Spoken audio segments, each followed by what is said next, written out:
It was an ordinary morning on Earth. The sun rose like every other day, the streets were full of noise and people rushed to work. Children laughed on their way to school, and news anchors talked about politics and sports. No one had any idea that this would be the last normal day in human history. Everything changed at exactly 9:27 a.m. Around the world, every TV screen, phone, and digital billboard suddenly froze. At first, people thought it was a signal problem or some global internet issue. But then the screens turned black. The silence that followed was heavy, strange, and frightening. So after a few seconds, red static appeared, like blood running through the wires. News channels tried to cut the signal, but it didn't work.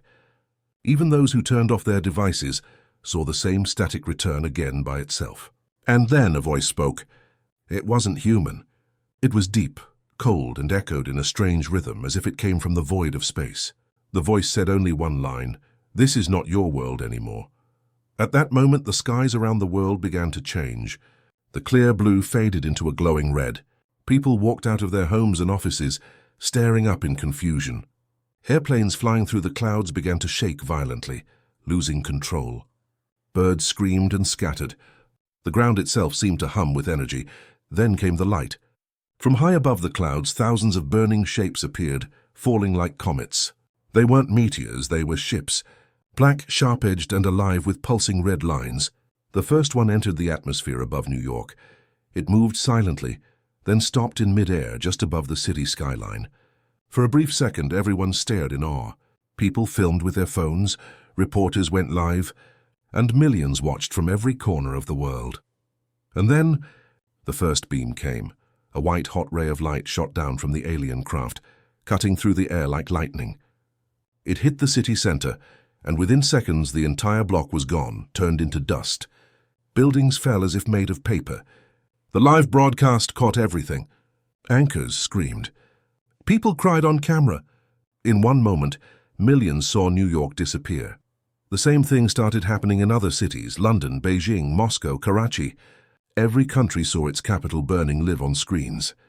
The alien ships moved with perfect coordination, destroying everything they saw. Military jets tried to fight back, but their missiles vanished mid-air as if swallowed by an invisible shield. In the streets, chaos spread like fire. People ran in every direction trying to escape. Some prayed, some shouted, and some just stood still, unable to believe what they were seeing. Roads were blocked with crashed cars. Hospitals overflowed within minutes. No government knew what to do. Communication lines broke, satellites went offline, and the red static returned on every screen. Suddenly, the alien voice came back again. This time it spoke in a language no one could understand, but the emotion was clear. It was anger. It was vengeance. Some scientists believed the aliens were broadcasting their invasion to show their power. Others thought they were making humanity watch its own end. One man, a young reporter in Tokyo, kept filming until the moment the ship above him released another beam. His last words were heard across the planet: "They are watching us die." Back in space, satellites captured terrifying images, massive alien fleets surrounding the Earth, blocking out sunlight. The oceans began to boil from the heat of their engines. Entire continents lost power. Governments fell silent. Humanity was no longer in control. By evening, the red sky covered the entire planet. Smoke filled the air. The world that once felt alive now looked like a graveyard. Scientists estimated more than 20 million people were dead within the first few hours. Every screen still showed the same broadcast: cities burning, humans screaming, ships floating like monsters in the sky. And then, the voice returned one last time that night. "Your broadcast will continue until nothing remains." Somewhere deep underground, survivors hid in bunkers, listening to the endless sound of destruction echoing through the earth. Mothers held their children close. Soldiers tried to reach their bases, but most signals were gone. Hope faded with every explosion. The planet that once shined with lights and laughter was now covered in fire. The red sky pulsed above like a beating heart, slow and merciless. The aliens didn't just come to destroy. They came to show their power to every living human. As night fell, the last global news transmission went silent. The camera pointed toward the burning horizon, where cities turned into glowing ashes. The final message on the screen appeared in red letters before everything went black. 20 million dead, And the night has just begun. The world was in shock. In one single day, millions were gone. Cities that once shined with light now burned under the red sky. No one knew where to run. Roads were destroyed and the air smelled of smoke and fear. The alien ships still floated in the sky, silent now, like they were watching. But their message, "This is not your world anymore," kept repeating on every broken screen, over and over again. Deep underground in a hidden base somewhere in Norway, a small group of scientists and soldiers gathered around flickering computer screens. Among them was Dr. Hannah Reyes, one of the world's best communication experts. Her eyes were tired, her hands shaking. She hadn't slept since the first attack. Every few minutes she looked at the static on her monitor, searching for patterns in the alien signal. "Whatever this broadcast is," she said quietly, "it's not just a message. It's alive." The others looked at her, confused. Hannah played a short audio file she had decoded from the alien transmission. It wasn't a voice this time. It was a sound, deep, rhythmic and haunting, almost like a heartbeat mixed with whispers. "This sound isn't random," she explained. "It's coded. Someone or something is using our satellites to send these signals back to us." A soldier beside her frowned. "You mean the aliens are using our own network?" Hannah nodded. "Yes, they've taken control of every satellite orbiting Earth. We're watching their broadcast through our machines." The realization hit everyone hard. The aliens didn't just invade from space. They had taken control of humanity's entire communication system. Every camera, every satellite, every signal was now a tool for the invaders. Humanity was being forced to watch its own destruction. Hours passed. The world above grew darker, covered in black smoke and red lightning. In the base, panic was rising. Supplies were running low, and thousands of survivors tried to reach underground shelters, begging for safety. Governments had collapsed. Armies were gone. The only voices left were the terrified whispers of survivors across emergency radios. At midnight, something strange happened. One of the scientists monitoring space signals shouted, "Dr. Reyes, look at this!" A new pattern had appeared in the alien transmission, a sequence of pulses, repeating every 47 seconds. Hannah stared at the screen. The pattern wasn't random. It was forming a shape, a symbol, a spiral with a circle at its center. It looked familiar. She quickly opened a database of ancient Earth symbols and compared it. Her face turned pale. "No, this can't be right. What is it?" the soldier asked. Hannah looked up slowly. This symbol was found in ancient cave drawings from more than 12,000 years ago. It's the same pattern that humans carved before any civilization existed. The room went silent. Could it be possible that these aliens had been here before? Hannah played back the alien audio again, slowing it down. Beneath the deep hum, she heard something. Words, faint and distorted. After hours of decoding, she finally understood part of it. The message said, "We return to claim what was once ours." Her heart froze. The aliens weren't visitors. They were the original inhabitants of Earth, a species that had lived here long before humans ever existed. Somehow they had left, maybe after a great disaster, and now they had come back to reclaim their world. "We're the invaders," Hannah whispered, her voice shaking. "This isn't an invasion for them. It's homecoming." Before anyone could respond, the lights in the base flickered. The signal screens turned red. The alien broadcast suddenly switched to a live feed from space, showing Earth from orbit. Massive alien structures were forming above the planet, connecting like a web. It was as if they were rebuilding something ancient, a network or maybe a weapon. A soldier grabbed his radio. "This is Base 47. We have visual confirmation of—" His words cut off. The radio filled with static, then silence. The screen turned black. Then the alien voice returned, louder and clearer than before. "You had your time. Now it ends." Outside the base, the ground began to shake. The sky above Norway turned red again, brighter this time. The air vibrated with energy. Hannah and the others ran to the surface. In the distance, they saw beams of light connecting the alien ships together, a massive storm of power building across the sky. "What are they doing?" Someone shouted. Hannah stared upward, her eyes wide with terror. "They're charging something." Maybe another attack. A deep rumble echoed across the mountains. The red light grew blinding. Hannah covered her eyes, but through the glow, she saw something impossible, a massive shadow forming in the sky. larger than any ship before. The alien fleet had called for reinforcements. As the world trembled once again, Hannah whispered to herself, "If we don't stop that signal, there won't be a world left to save."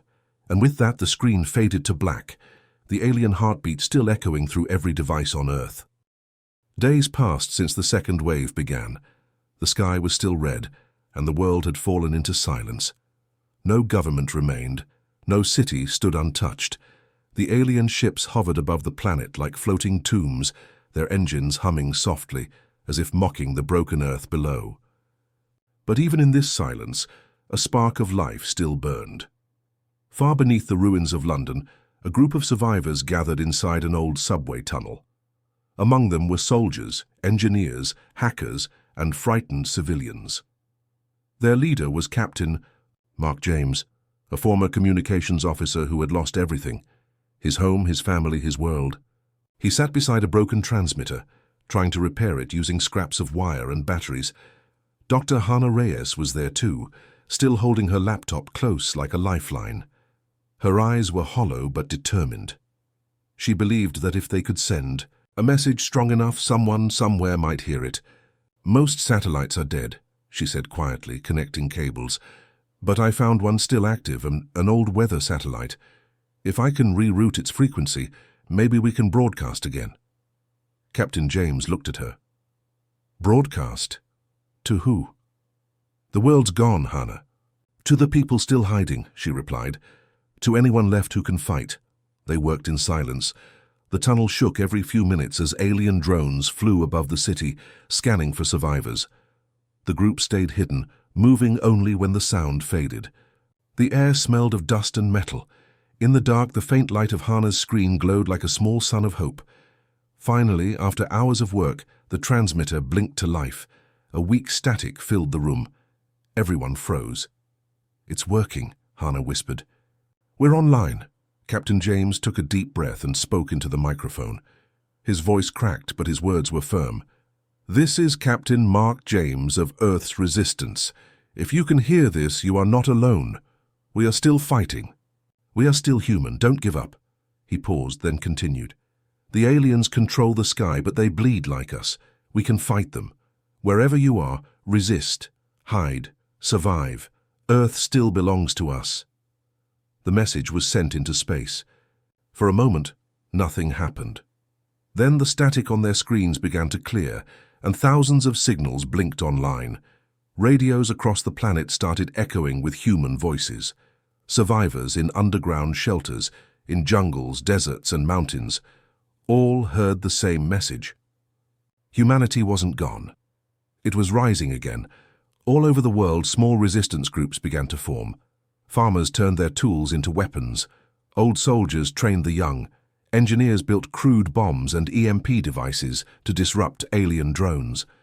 For the first time in weeks, people felt hope, but the aliens noticed. Within hours, strange symbols began appearing on every surviving screen. The alien voice returned, angrier this time, speaking through hacked radios and speakers. "Silence your defiance. You belong to us." The resistance ignored it. They continued spreading the broadcast, moving from place to place to avoid detection. Captain James and Hannah became the voices of humanity. Their signal was called the Resistance Broadcast. People painted the symbol RB on walls and burned out cars as a sign of unity. One night, while decoding alien transmissions, Hannah discovered something shocking. The aliens were communicating through a central energy core buried deep beneath Antarctica. It was their command center, the heart of the invasion and the source of the broadcast that controlled every ship. "This is it," Hannah said, her voice trembling. "If we destroy the core, we end their control. Maybe we can take back our planet." Captain James stared at the map on the screen. "That's suicide. No one's ever made it that far south. It's frozen, guarded, and full of alien machines." Hannah closed her laptop slowly. "Maybe. But if we do nothing, we'll all die anyway." Silence filled the tunnel. Everyone knew she was right. Humanity's only chance was to strike at the heart of the invasion, the core itself. The next morning, they prepared for the impossible journey. Old military trucks were loaded with supplies, weapons, and fuel. Every member of the team knew they might not return, but none of them hesitated. Before leaving, Captain James recorded one last message and broadcast it to the world. "We're heading south. If we fail, remember us. If we succeed, fight for what's left." The message spread across the ruined earth, carried by wind, by radio, by hope. People whispered his words in the dark, lighting fires and standing tall for the first time since the invasion began. As the trucks disappeared into the frozen wasteland, Hannah looked back at the red sky one last time. "They think we're finished," she said softly, "but the human story isn't over yet." And far above, in orbit, one of the alien ships turned slowly, watching them go. The cold wind of Antarctica cut through everything, skin, metal, and courage. Captain Mark James and Dr. Hannah Reyes stood at the edge of the world, staring into a frozen wasteland that stretched endlessly under a blood-red sky. Their small convoy of trucks moved slowly through the snow, the engines groaning against the storm. Behind them, a handful of soldiers and engineers followed. They were tired, hungry, and scared, but they kept going. This was humanity's last mission, to destroy the alien core that powered every ship and broadcast signal on Earth. If they failed, there would be nothing left to save. The deeper they went into the ice, the more unnatural everything became. The wind carried strange sounds, like whispers in a language no one could understand. The sky pulsed faintly, and the compass needles spun wildly. Hannah's instruments began to flicker with strange readings. "Something's wrong," she muttered, staring at her tablet. "The magnetic field here is impossible." Captain James tightened his scarf. "Then we're close." They pressed on through the storm until the white horizon suddenly ended, replaced by black. A massive crack in the ice stretched for miles. Down below, glowing red light flickered like lava. At the center stood a structure unlike anything human, a giant pyramid of smooth, dark metal humming with energy. "The core," Hannah whispered, her breath fogging the air. It was both beautiful and terrifying. The air around it vibrated. Every few seconds, the pyramid released a pulse of light that shot into the sky, connecting to the alien fleet above like veins of energy. This was the heart of their invasion. The team set up camp near the edge. They had limited explosives, just enough to blow the outer shell. Hannah believed the true power source was deep inside. They would need to enter. As night fell, strange lights moved across the sky. Alien drones, silent floating sentinels, began circling the area. The humans turned off all lights and hid behind ice ridges. One soldier whispered, "They know we're here." Captain James loaded his rifle. "Then we move now." They descended into the crack using ropes, their boots crunching on the ancient ice. The deeper they went, the louder the humming grew. The pyramid's surface was covered in strange markings, glowing symbols that seemed to move when looked at directly. Hannah reached out to touch one, and it reacted, flashing white. For a moment, images filled her mind, flashes of cities, oceans, and tall silver beings walking the earth. She stumbled back, gasping. "They were here before us," she said. "This place. It's their temple." The team entered through a triangular doorway that opened with a low rumble. Inside, the walls pulsed with red light. The air was heavy, warm, and alive with energy. In the center of the chamber was a tall column of light, the core itself, a swirling mass of glowing energy suspended in the air. Hannah stepped forward, scanning it with her device. "It's a living machine. It connects every alien mind, every ship. If we destroy it, they'll lose control." Captain James nodded. "Then let's finish this." The soldiers placed explosives around the chamber, attaching detonators. But before they could complete the setup, the lights around them dimmed. The floor began to tremble. The air vibrated with a deep, distant sound, like a heartbeat. And then they saw them. From the walls emerged tall figures, humanoid but made of pure light, their forms shifting like smoke. Their eyes glowed white. The aliens had been waiting. "Hold your fire!" James shouted. "We're not here to fight." But the creatures moved closer, their voices echoing directly into the humans' minds. "You took our world. You built over our graves." The soldiers panicked and opened fire. The bullets passed through the creatures like mist. In response, waves of energy shot out, throwing the humans across the room. Hannah's ears rang, her vision blurred. She crawled toward the detonator, her fingers bleeding from the cold and impact. One alien figure hovered above her, its voice calm but filled with sorrow. "We do not destroy. We reclaim. Hannah looked up, tears in her eyes. Then why kill us? Because you would not leave. Before the creature could strike, Captain James charged forward, firing his last grenade into the column of light. The explosion shook the entire structure. The alien screamed, not in pain but in rage. The core's glow flickered violently. "Hannah, now!" James shouted. She pressed the final trigger. The explosives detonated one by one, the sound echoing through the icy valley.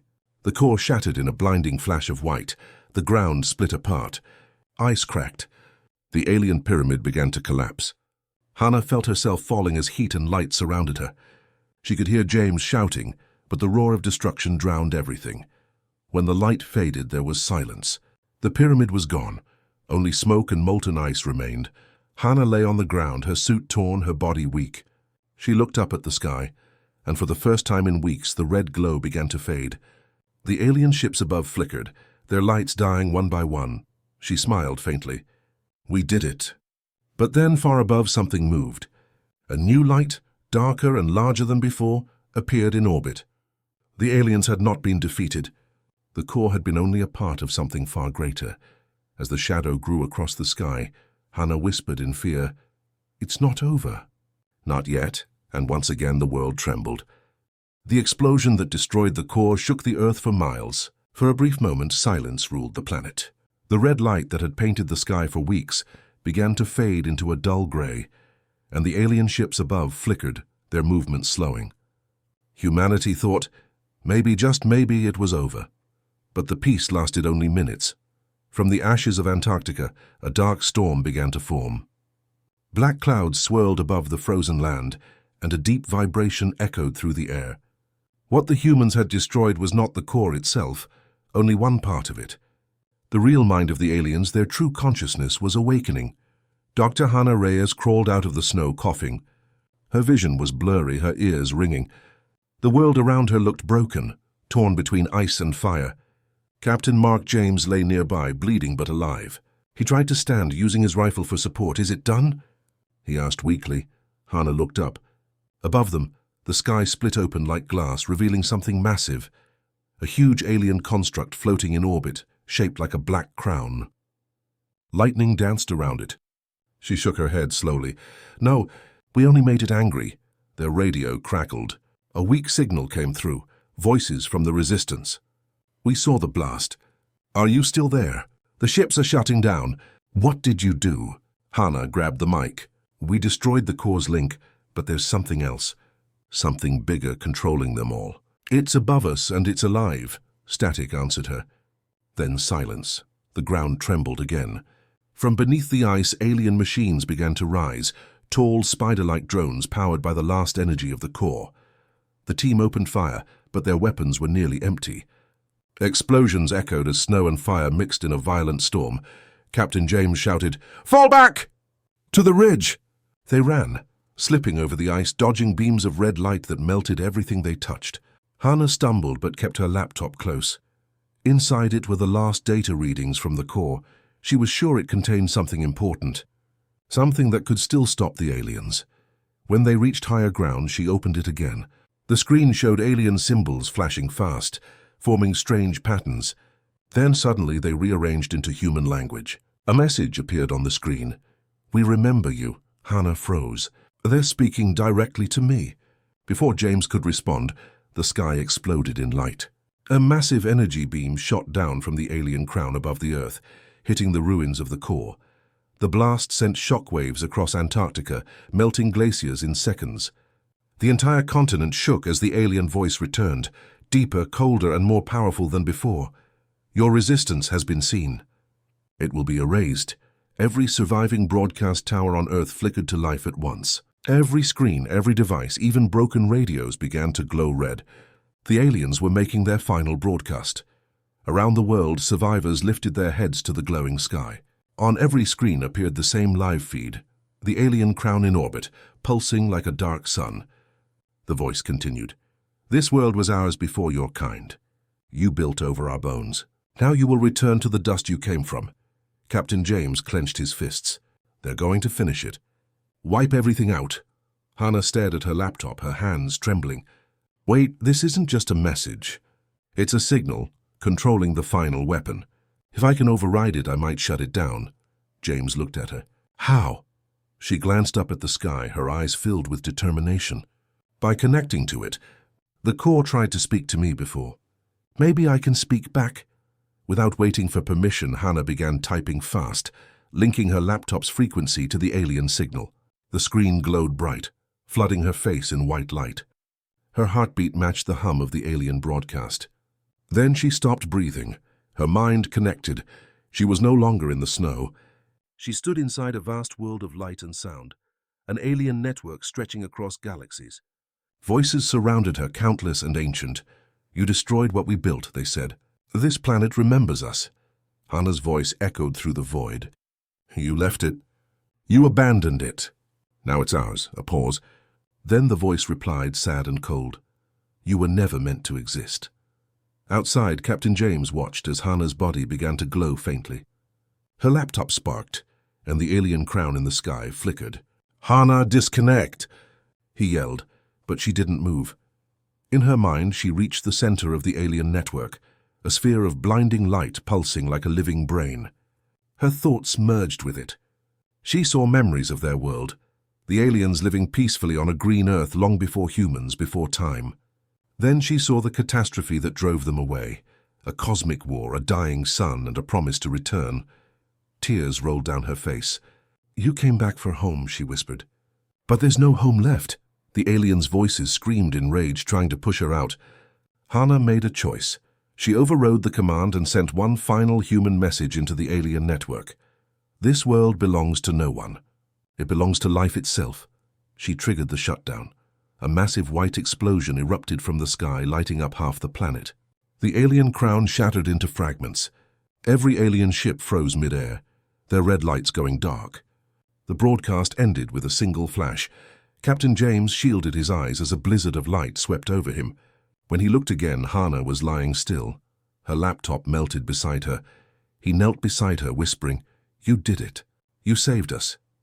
But above them, the clouds began to swirl once more, quietly, slowly, as if something far beyond even the aliens had awakened. The world was silent again, but it was not peace.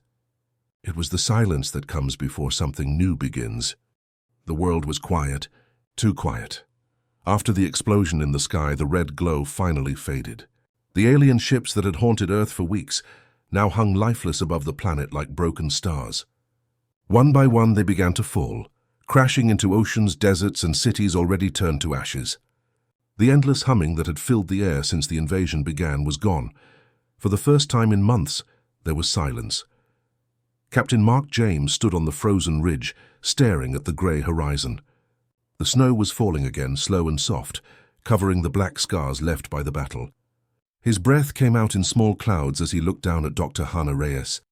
She lay peacefully on the cold ground, her eyes closed, her face calm, as if she was only sleeping. He kneeled beside her, brushing snow from her hair. You did it, Hannah, he whispered. You saved all of us. But deep down, he wasn't sure what saved meant anymore. There was no one left to confirm it. The radio was silent. The satellites were dead. The cities, as far as anyone could see, were gone. Hours passed. The blizzard grew stronger. Captain James built a small shelter, using the wreckage of their truck. He kept Hannah's body beside him, refusing to leave her behind. When night came, the stars finally appeared, clear and bright, untouched by red light. For a moment, the sky almost looked beautiful again. Then the silence broke. A soft static whispered through the broken radio. James froze. He grabbed it quickly, turning the knob. The signal was weak, but there was definitely a voice, faint, distant, almost human. Is anyone out there? His heart raced. He pressed the button. This is Captain James of the Resistance. I'm alive. Is anyone receiving this? Static. Then the voice again. So we survived. Few of us. Underground shelters. What happened? James almost smiled. The core is gone. The ships are falling. The sky is clear. Hannah stopped them. But before he could continue, the voice changed. It wasn't the same person anymore. The tone was deeper, colder. We know. We saw it. James's smile vanished. Who is this? The radio hissed and a low hum filled the air. Then through the static came a voice he recognized, the alien voice. Calm, ancient, and endless. You believe you ended us. You ended only the body, not the memory. The temperature around him dropped suddenly. The snowflakes hung in the air, frozen in place. The ground vibrated slightly, and the light of the stars dimmed. James looked up. The sky was shifting again. Not red this time, but deep black, like a hole opening in space itself. A shadow appeared, massive and endless, stretching across the sky. It wasn't a ship. It was something larger, something beyond comprehension, a presence. Hana's words echoed in his memory. It's not over. Not yet. The shadow pulsed once, and then the alien voice spoke again, echoing across the airwaves through every dead screen and broken device left on Earth. We were never many. We were one. You cannot kill the echo. In that moment, Captain James realized the truth. The aliens were not just physical beings. They were consciousness, a shared mind that existed beyond matter, beyond death. Destroying the core had only silenced their voice temporarily. Their memory still lived in the planet itself, in the energy, in the very air. The snow began to glow faintly red again. Not bright, just a whisper of color, like the planet breathing. James stood there staring at it all. Then what now? He said quietly, his voice trembling. You destroyed our world. What more do you want? The voice answered softly, almost gently. Nothing. The world is yours now, as it was once ours.